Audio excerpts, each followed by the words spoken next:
Hey guys, welcome into another episode of Bolt Breakdowns here on the Guilty as Charged podcast YouTube channel. I hope you like the new intro that was made for me by Tyler. Got that commissioned courtesy of Fiverr. So I hope it's good enough. Maybe not as classic as the original GAC podcast, the original GAC intro with the guitars and such, but it will do well for the purposes of this show. But I thought I would reach out to you guys over on Twitter, over on YouTube, the community, ask for questions.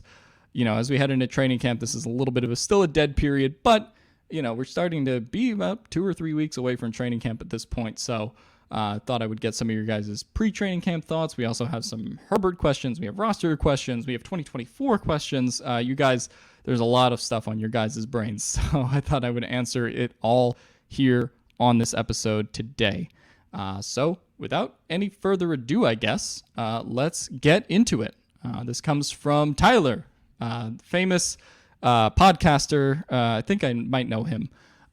He asks, how's the deserted island? I'm actually, as you can maybe tell by my background, not on the deserted island that Tyler refers to. Of course, I go to school overseas for medical school, but I am currently in the great state of Florida, in the Sunshine State.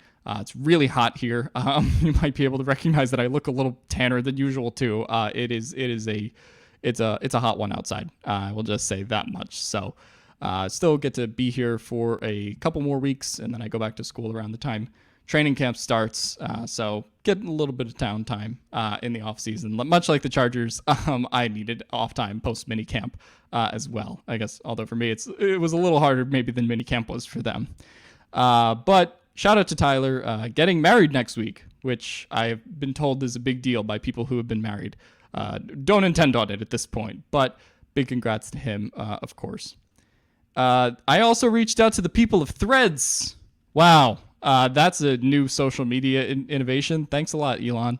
But I reached out to Twitter, Threads, and YouTube for questions this week. So this is the thing. Go follow me on Threads. I guess it's the same ad as my Instagram. But I don't know what to do there still. I'm still figuring out how to post on Threads. But this comes from Jeff Thompson, a loyal listener of the show, who asks, do you see a free agent signing for the tight end room or just the secondary? So we've talked about free agent signings, and there was a couple free agent signing questions I kind of tried to pair together here in the early stretch of the show. But I think when you're looking at a free agent signing for the tight end room, you're really looking at somebody like a Jeff Swaim, somebody like a Mercedes Lewis potentially. You're not really looking for a tight end who's going to move around or do a lot in space on the offense, but more so a good blocking tight end, which the Chargers Everett is an okay blocker. Parham, when healthy, is a pretty good blocker. McKitty, not so much, right? So I think if you're going to sign a tight end, it would be somebody that is more in a blocking role. Kyle Rudolph can still block pretty well as well.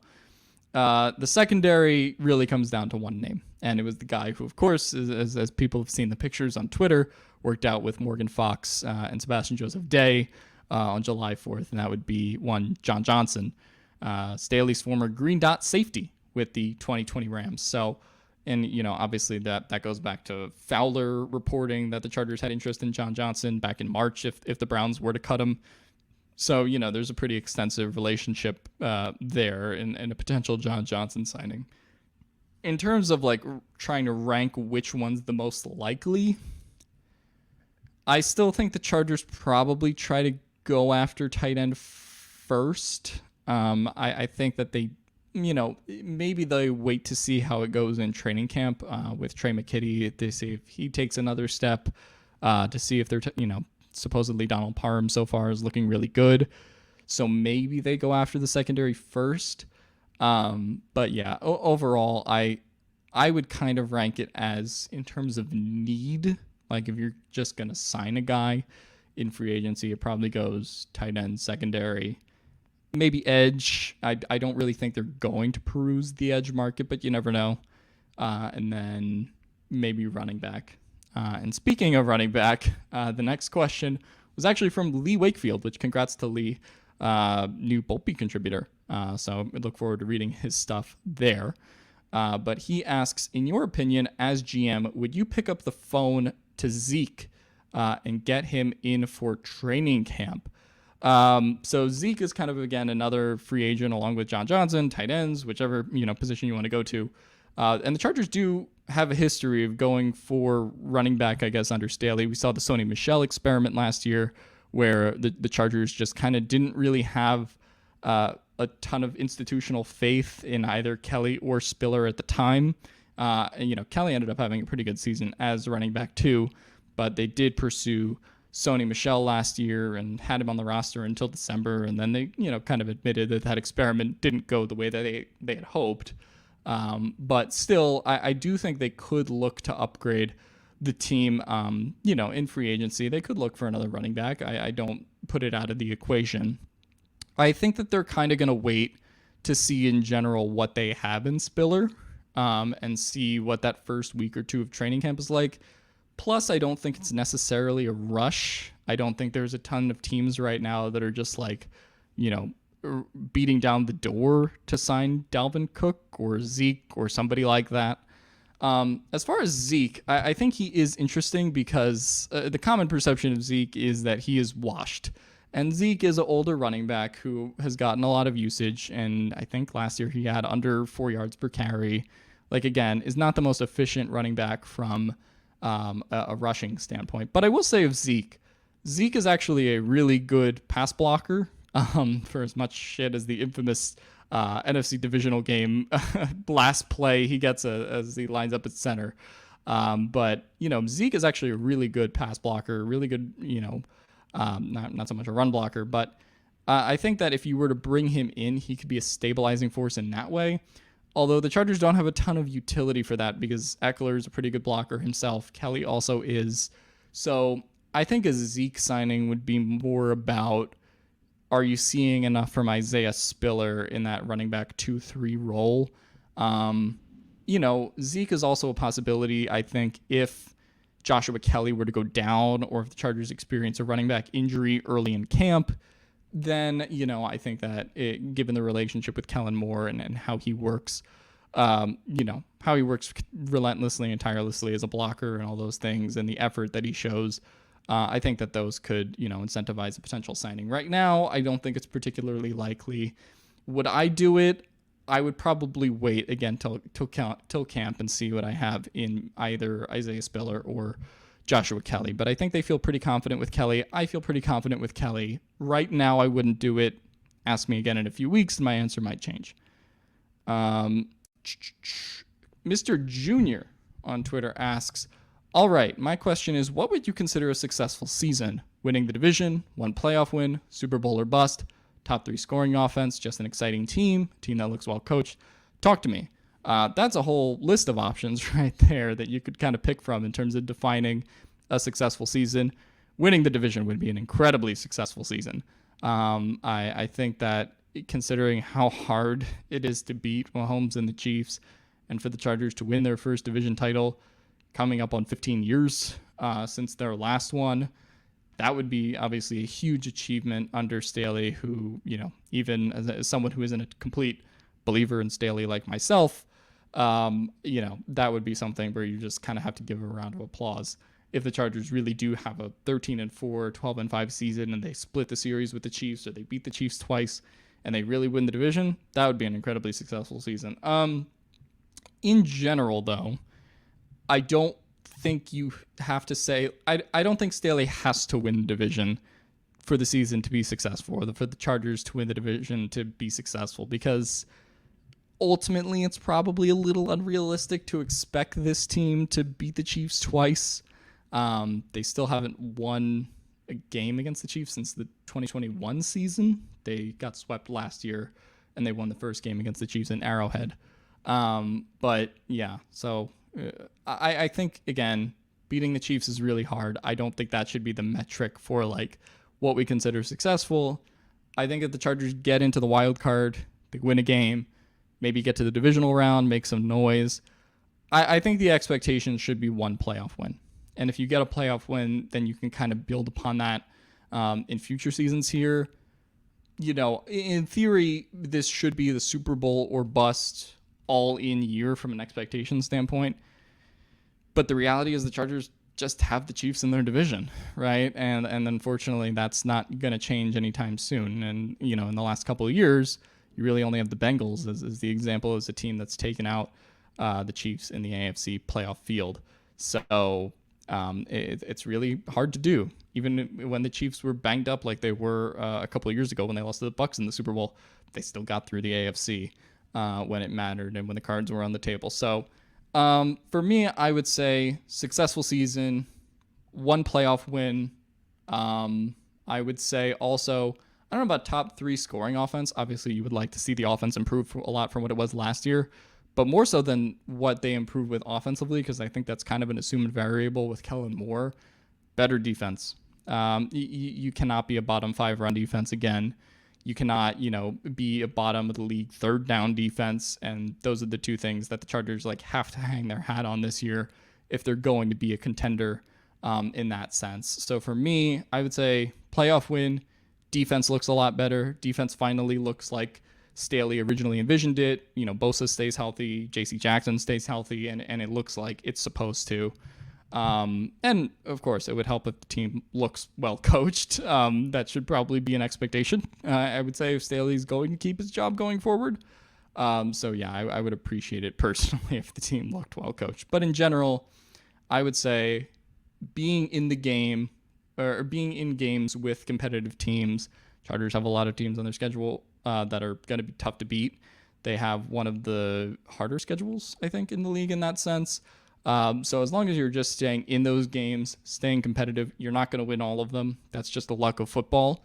But I think as long as they're putting up a fight in those games in the regular season and then maybe get frisky, win 1 or 2 games in the postseason, that's, I think, what this team should look like. And obviously staying healthy is a huge part of that. And like I said, offensive improvement, like you mentioned in your comment, but also I would just say, adding on to that, specifically defensive improvement. The defense just has to look better against the run and against third down. This comes from Scott Childrens on Twitter. Even though his run defense is what scares teams, would you still sign Yannick, referring to Yannick Ngakoue? With Joey and Mac leading the way and Tuli and Chris hopefully as nice depth pieces, you could place Yannick in a game on a pure passing situation, say like a 3rd and 5, 3rd and 7, 3rd and long. Yannick Ngakoue is interesting. I think that he still is kind of the, sack artist type, right? And you can look on PFF, Yannick Ngakoue's run defense is nothing to write home about, which is why I think he's probably going to be an edge 3 for a team this year as opposed to a team's top edge or in their top 2 edges pass rushers on the roster. I don't think the Chargers would do it as of now. I think with Joey and Khalil, I think Yannick Ngakoue probably also wants an opportunity to be a team's edge 1 or edge 2, most likely to be a complimentary pass rusher, and I don't think he's in any particular rush to sign right now. I wouldn't mind Ngakoue if they wanted to go for it, but the problem is they're probably going to keep 4 edges, and I think they're pretty inclined to Tuli being edge 3 right now and Rumph being your edge 4. If, say, they didn't see enough from Rumph in the preseason and they wanted to replace him, then I guess it's possible. But again, I think they're pretty committed to Tuli having a big role this year as, a rotational pass rusher to work in with Joey and Khalil, depending on, if they're both on the field, if one's injured, et cetera, et cetera. I think Tuli is going to still kind of be their guy for that this year. I don't think they view him as a developmental stash piece, especially with where they selected him in the draft. You could say the same thing about JT Woods, but I think Tuli is a much more pro-ready player at the moment and has that kind of proven college production with 13.5 sacks last year, 22 tackles for loss, right? So I think they ultimately kind of view him as the edge 3 right now until proven otherwise. If he has a couple bad games, if he has a bad training camp, again, maybe things can change. But all signs kind of point to Tuli being less of a developmental project like Rumph and being the team's true edge 3. So for now, I would kind of eliminate a Yannick Ngakoue signing. It's coming from Bolt Brother on Twitter. A few questions for me. Assuming no JC, I'm kind of going to go rapid fire just because there are a lot of questions to get to. Assuming no JC, what's the quarterback depth chart look like?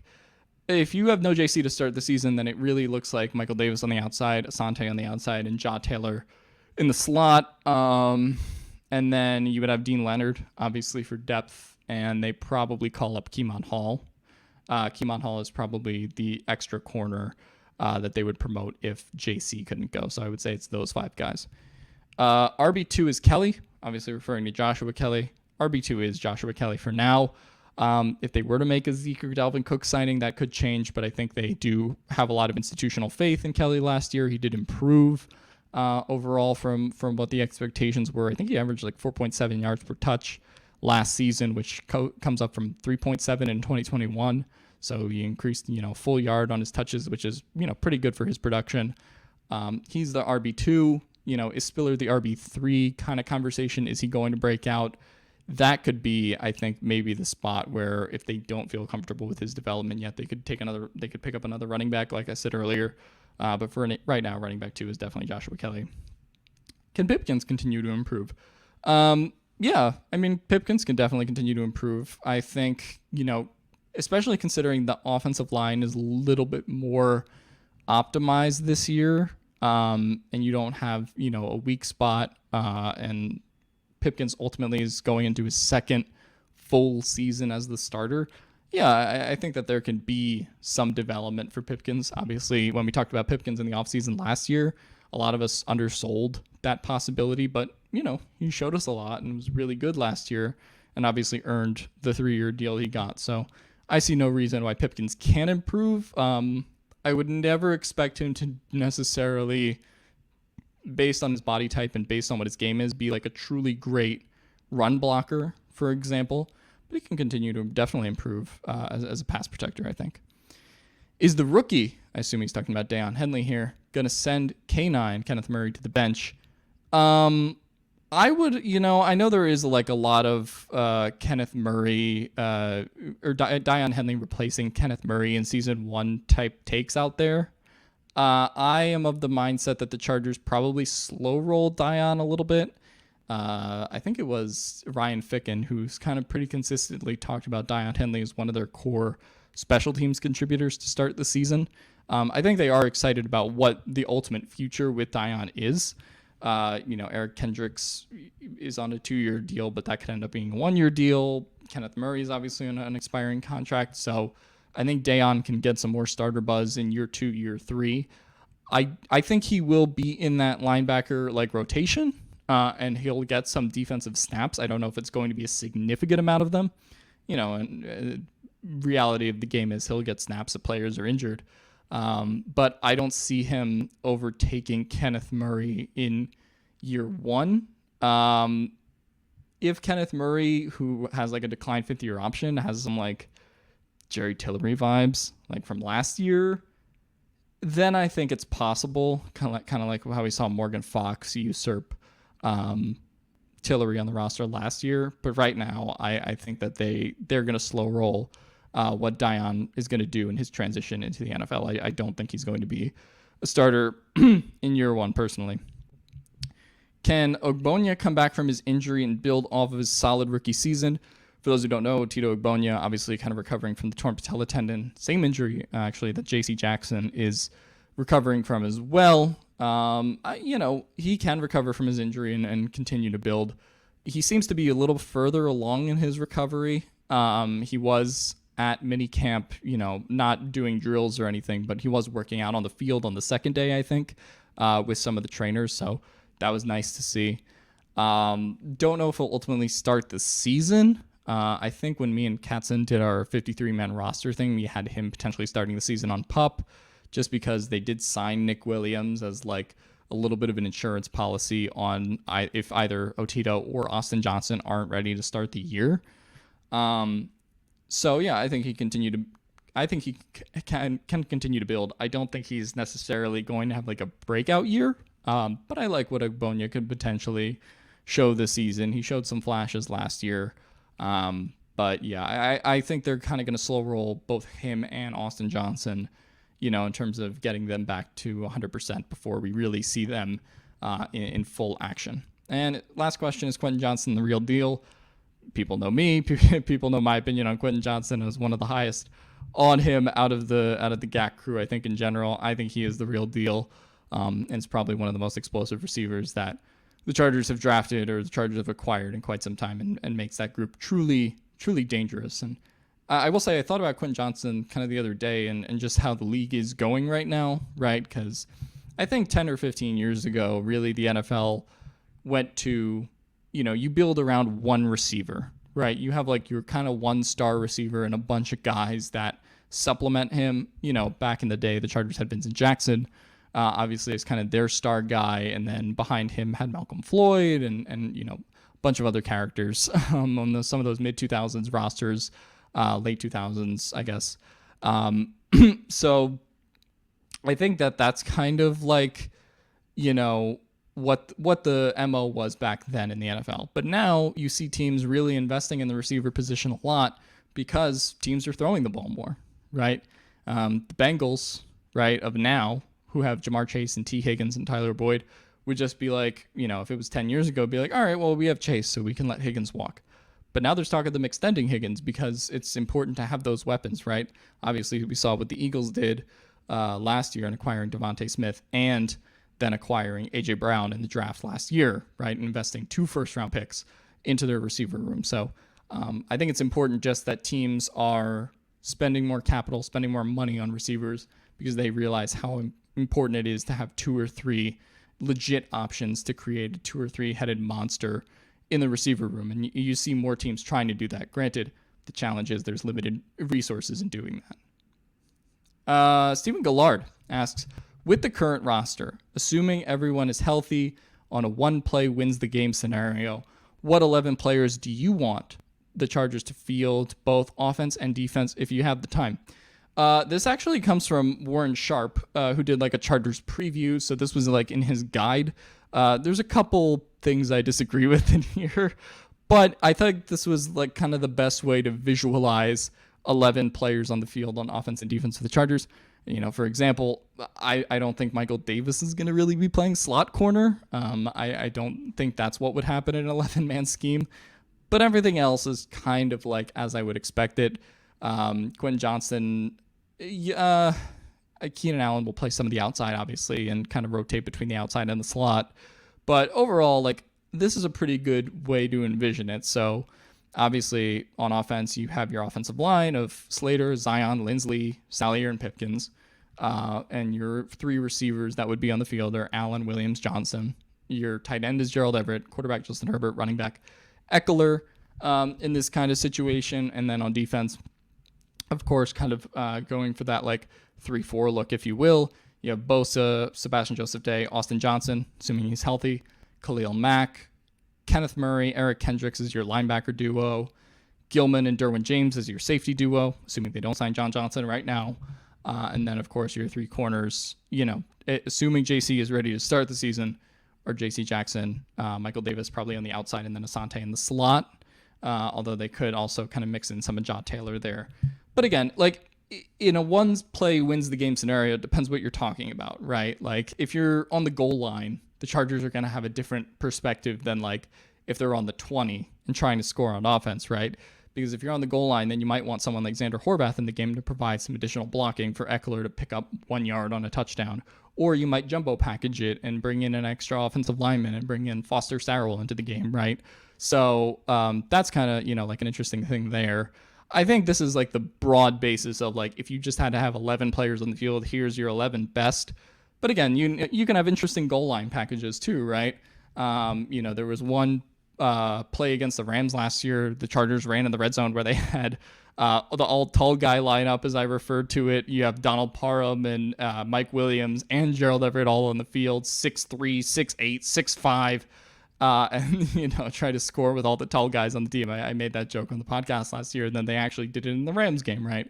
So again, there's things like that on offense where you can kind of mix and match depending on what the situation is if you need that one play to win the game. You could also talk about the same on defense, right? If it might make sense, kind of like the Chargers did out of necessity against Baltimore a couple of years with a rookie Lamar Jackson, right? They played 7 DBs on the field. Didn't work the next week against the Patriots because the Patriots ran the ball down their throats. But again, I think this is probably the best like visualization, I think, of 11 players on each field, each side of the ball on the field. But, it's not necessarily, it's flexible depending on the situation. Comes from Jay. I kind of combine these two questions because they're both asking about training camp battles. I'm really curious about the ongoing positional battles taking place in training camp. I wanted to get your insight on which positions you see as the most competitive to watch. Are there any under the radar players that might surprise us and make a significant impact this season? And then from Eddie, who asks the biggest competition battles. Well, it's not much of a question, but it was just basically listing all of the position battles that could potentially take place on this roster. So I did pull up the depth chart. I hope it's visible enough to see the depth chart on YouTube. Otherwise, you can just go to Our Lads and see the depth chart. But this is kind of what the Chargers situation looks like right now. I think when you're talking about battles, it's maybe those like last spots to potentially make the roster. I talked about this with Alex Katzen in the 53-man roster bolt breakdowns we did. But basically, if you look at defensive line and you look at Sebastian Joseph Day and Austin Johnson, I think in particular, if one of those two guys or both potentially can start the season, then you're looking at Christopher Hinton and Gerard Clark, and maybe one or two of those guys makes the roster. Maybe a competition between Hinton and Clark. I think they view Clark as more of a developmental piece, though, so I think that he probably is like a practice squad and stash type of player, depending on the preseason he has. I don't know if he starts the season in that way, but I know a lot of people are high on Clark.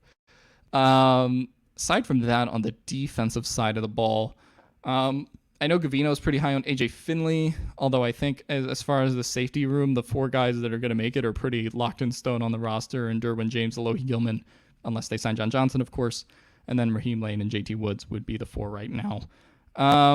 But ultimately, like, it's a pretty deep roster on defense where I don't see a ton of battles taking place for those final spots, which is kind of a good thing, right? Like, you want healthy competition, but you also are kind of like, well, if your roster is to the point where a bunch of undrafted guys and, can make it, then it's probably not a very good roster, as we've seen in some of the Chargers rosters in recent memory, not naming any names. But this is a deeper roster where I think on defense, there's not a ton of guys who are going to be able to crack it. I think the defensive line, like I mentioned, is kind of the one where I view one of Clark or Hinton making the roster is kind of likely, depending on the Austin Johnson and Otito Ogbonya injury recoveries. Aside from that, I know a lot of people do like Tiawan Mullen, but again, I think he's competing for a practice squad spot as well. And then on offense, it's kind of the same problem in terms of trying to find some undrafted free agents or some camp battles to like really make the roster. Again, I think all of these people are fighting primarily for practice squad spots. I think the wide receiver room is interesting in terms of who could be the first wide receiver on the practice squad. We've talked about the Chargers keeping 5 or 6 receivers, depending on if they want to keep Jalen Guyton or if they want to do something a little bit different this year.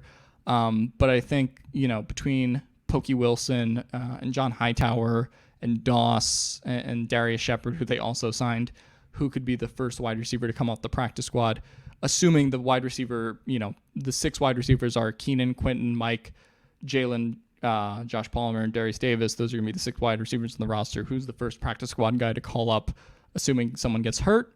I think that could be an interesting one there, because I know a lot of people like Pokey Wilson.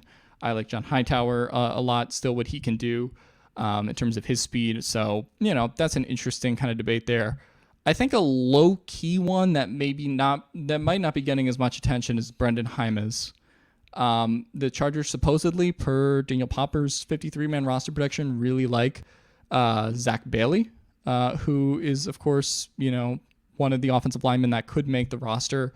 So maybe there's a little mini competition between him and Hymas for that last spot, because obviously Jordan McFadden's making the roster, Will Clapp is making the roster, and Foster Sarrell probably makes the roster as well. So if they have one offensive lineman spot there, could it come down to somebody like Hymas versus Zach Bailey, I think is the question.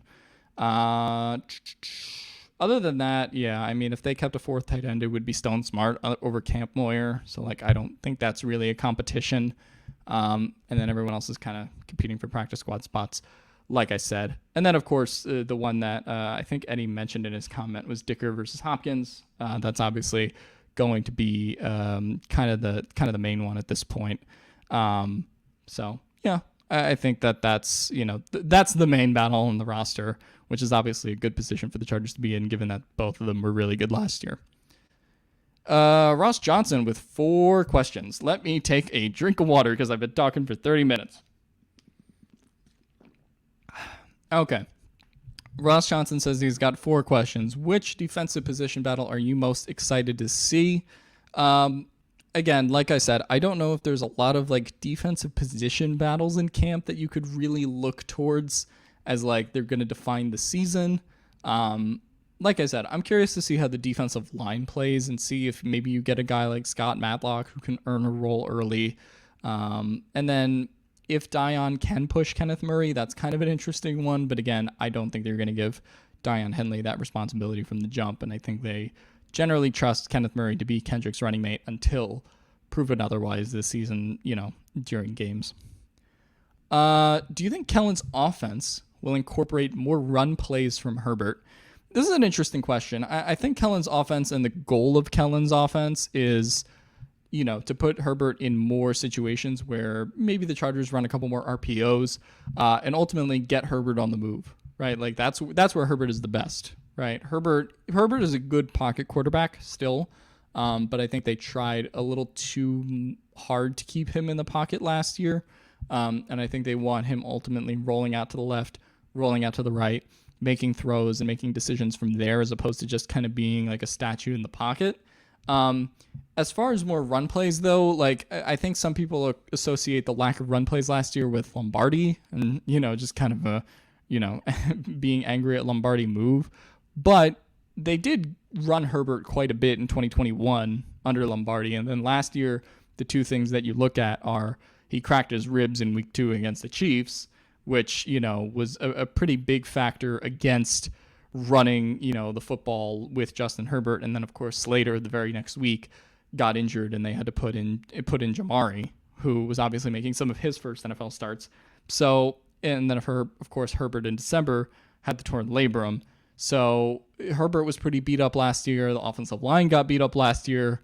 So I think that more so is why you didn't see as many run plays under Joe Lombardi in 2022 compared to 2021. But I do think they will try to get Herbert a little bit more on the move, definitely outside the pocket. And then that, of course, can result in some big pickups. There were a couple like broken plays, for example, in the Cardinals game where I think Herbert ended up like rushing for like 40 yards that game because he just had like big alleyways to throw down. But you could see, again, more stuff that's like actually designed in 2023 for sure. What free agent signing did you see happening? At this point, like I said earlier, I think it's either John Johnson or it's a backup tight end at this point. Running back is possible, but I think less so than those positions. And we have another Kelly as RB2 question. Kelly is the running back 2 as of now. I think Spiller is more so earning the RB3 role this year, and then we'll see what happens next year when both Kelly and Eckler probably aren't on the team anymore entering the last year of their deals. Randy Marks asks, this is a 2024 question. If the Chargers cut Mack and Williams after the season, they will become free agents, but will the Chargers get comp picks for them?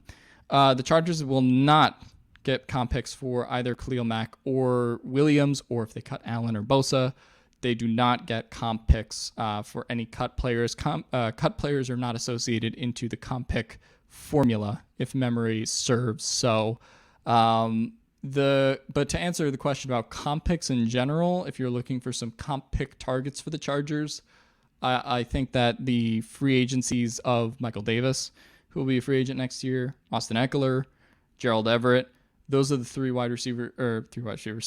players that I'm looking at in next year's free agency that probably get paid top 32 free agent contracts. I think Michael Davis will be pretty well paid next year in free agency. Eckler, if he puts up another good season, probably will still kind of remain at his current amount or get a slight bump over what he's making now, probably with another team. And then Gerald Everett, if he improves again and has another career year, which he did last year and broke his records for receptions, touchdowns, and yards as well. If he has another one of those kinds of seasons, then he could get paid as well. So even though the Chargers won't get comp picks for Mack and Williams, or whichever group of Chargers they decide to cut to deal with the financial struggles next year, they still probably will get some comp picks, at least one or two, when it comes to Eckler, Davis, and maybe Everett walking in free agency. So that's something to watch. And if those guys walk in free agency, considering the Chargers' financial situation next year, they're probably not going to be active players in like big free agent spending. So they would probably replace those contracts with guys that will land outside of those top 32 comp pick price slots. A couple Herbert questions. A lot of people asking about Justin Herbert.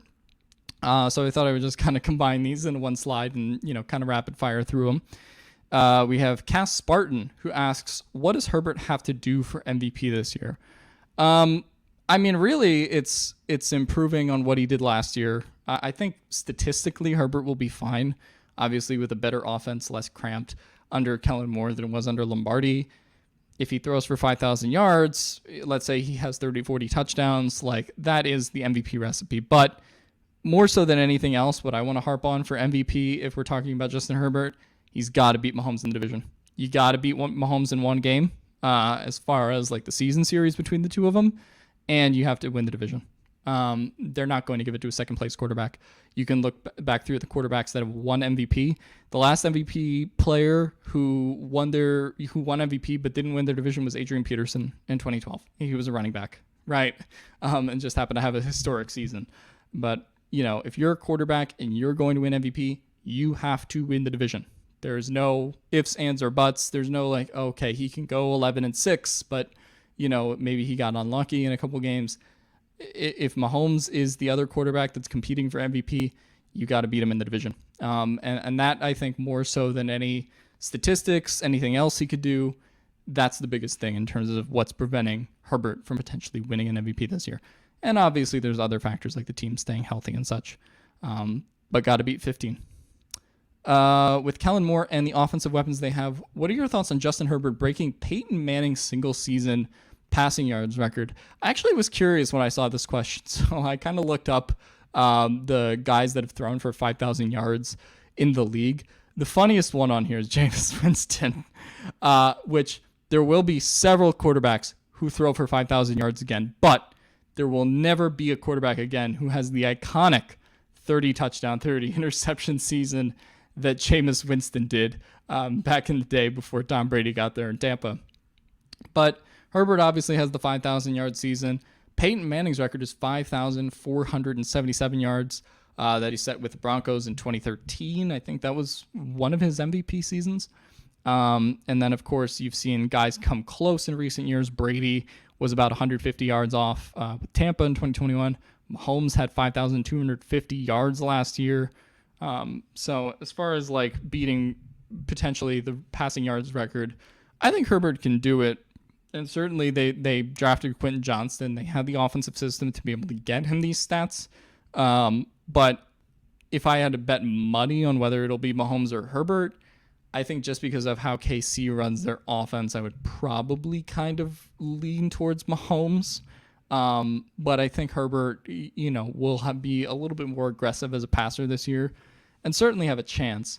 That Manning record is falling eventually, right? And it'll be sooner rather than later in the next 1 to 3 years, which, really impressive how that record was first gotten. But, the reality is that quarterbacks are throwing more, and that record's time is numbered. The days of that record are numbered. It's not going to last too much longer as long as Mahomes and Herbert and some of these guys are around. Josh Allen is another guy I think you could throw in there. But Josh Allen tends to historically slump in the second half of seasons. So I don't know if he will quite get that raw production. I don't think he's broken like 4,600 in terms of yards. But I think Herbert, Stafford, if he's healthy, but he's a little bit older now, I think, Herbert and Mahomes are the two candidates to do it. And the Chargers have made the necessary changes to the offense for it to possibly happen. Got to say, also, shout out Dan Marino. Dan Marino does not get enough respect in terms of the GOAT debate and all these things that we do. But God, that guy was 30, 40 years ahead of his time. What a wonderful quarterback. Next question from NSN. How important is it to have Justin Herbert's contract done in order to sign and trade and make all the other personnel decisions for the year? Will it be a factor, for instance, in not getting players during the season, etc.? How, quote, all in are the Chargers really in trying to get a Super Bowl this year in terms of acquiring players potentially mid-season? So Herbert's contract is kind of not related to the Chargers' ability to get players this season. My understanding with Herbert's contract is, I mean, their goal is to extend him this offseason, but even if they do, Herbert's on the rookie scale deal. So the Chargers have already picked up his 5th-year option, obviously. So that $29.5 million contract number, that's the 5th-year option for 2024, that's already locked in. Right. So sometimes I know me, Steven, and Tyler have talked about on the show, like, okay, well, going into free agency, what if they extend this player and, you know, say for, we talked about it a little bit with Austin Eckler and Brad Spielberger talked about it, which is like, okay, if you extend Austin Eckler 2 or 3 more seasons, then you save a little bit of 2023 cap space and get some cap relief because some of it is like prorated bonus, right? That's, you know, or you can talk about restructuring contracts, right? Obviously the Chargers freed up cap space this year to kind of run it back with their current group. So that's how restructures and contract extensions kind of can work. But my understanding is that Herbert's contract numbers that are locked in for 2023 and 2024 wouldn't change if the Chargers extended him. Now, the advantage of giving Herbert the contract extension now as opposed to later is that you can take the 5th-year option that Herbert's already on, which is, I think, $29.5 million.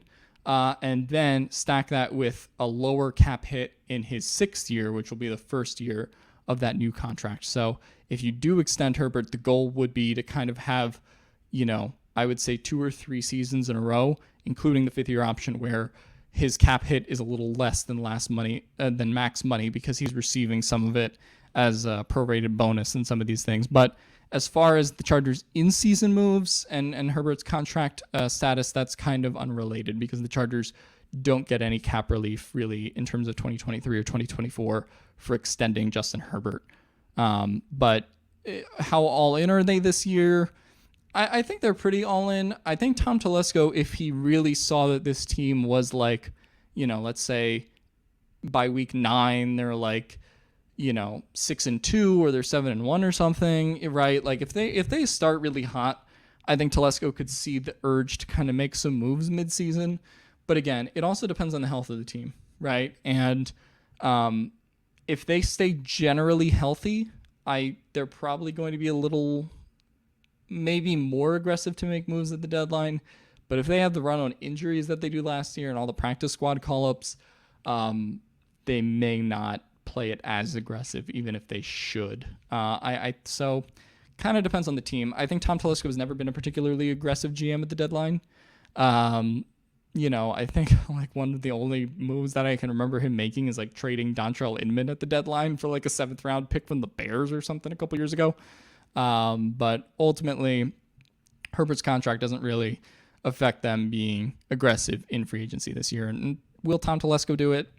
I don't know. Kind of depends on how the team starts. They will have some money left for in-season moves if they want to like sign someone in free agency. They can make a trade and trade some future draft capital if they want. I don't think Tom Telesco is as against that. Just depends on which guys are available at the deadline, if they make sense for the Chargers to kind of incorporate financially into their future plans, which can be kind of tough given that the financial situation that they'll be in 2024 going forward. So if they were to make a trade, it might be more for somebody who's on an expiring contract or something like that. We already did that. At Vinnie Mac asks, on offense, is there a possibility that both Keenan and Mike won't be back next season? On defense, if JC doesn't live on his contract, can the Bolts trade him? Also, if so, any trade ideas? Keenan and Mike, is it possible they're both not back next season? No, I don't think they cut 2 wide receivers and then an edge to meet like the salary cap criteria. I think they cut 1 edge and 1 wide receiver, as has been kind of said and speculated about. Depending on which one it is, if Keenan has the better season this year, it's still probably Mike, just given the availability concerns, and given that Keenan is kind of the more like all-time player here.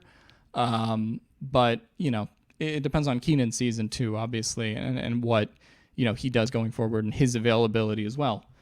I don't think there's a possibility that both are cut, though, because that would kind of be, not to use some ironic wordplay, but hamstringing what they can do going forward. On defense, if JC doesn't live up to his contract, can they trade him? JC's not really a tradable contract. He, in years 3, 4, and 5, doesn't have any guaranteed money, but he does have some pretty big cap hits that a team would have to incorporate into their deals. So I don't think he's really movable as is right now. I will say the thing that is under the radar about JC Jackson in general is the fact that this is the last year of guaranteed money on JC's deal. So if he were to be injured again or could not play a significant amount of games or just simply doesn't look as good, the Chargers could, after this year, using a pre or post June 1st cut next year, pretty much wipe their hands of JC Jackson. Again, that's a very worst case scenario in terms of what could happen with the Chargers here. I wouldn't expect that to happen. But yeah, there's not really any team that would trade for JC Jackson in that sense. And if the Chargers really had to move on from him, they would just cut him after the season. Ryan Hayes, I think this is our last question. Oh, no, we have a couple more. Ryan Hayes, realistic expectations for JC Jackson this season coming off an injury. He did not look very good for the majority of the games until that Seattle game when he then got hurt. Also, he didn't play in that many games, unlike, say, Michael Davis did the year before, where he took a big leap. So what makes one believe that JC will understand the scheme better with how little he played last year? I don't necessarily think it's a problem with understanding the scheme. I think a lot of the issues last year were related to his preseason ankle surgery that he had. And there were just a couple moments like in the Denver game and the Kansas City game where he just got burnt on a couple plays simply because he came back before he should have, right? He had the preseason ankle surgery last year. And clearly in those first couple games that JC played, it was a big issue. And then towards the Seattle game, I would also say, I forget who they played the week before Seattle, but he looked okay in that game as well. So it wasn't like a total disaster season, but then looks better in the Seattle game and then unfortunately has the patellar tendon tear. I think that really the thing with JC is that it's less about his mobility, right? I don't think that's necessarily a question. I do think that he'll probably be pretty okay as long as he can go out there and, again, he's not going to necessarily be matched up against, for example, Tyreek Hill in week 1, right? Like that's more so going to be a Michael Davis type of assignment. He's probably not going to be put on a lot of those like burner types unless the Chargers require it for some reason, injury-wise, on the rest of the roster. But I think they'll kind of slow roll JC back a little bit. But again, for me, it's not about the scheme in terms of JC coming back. I think he understands the scheme fine.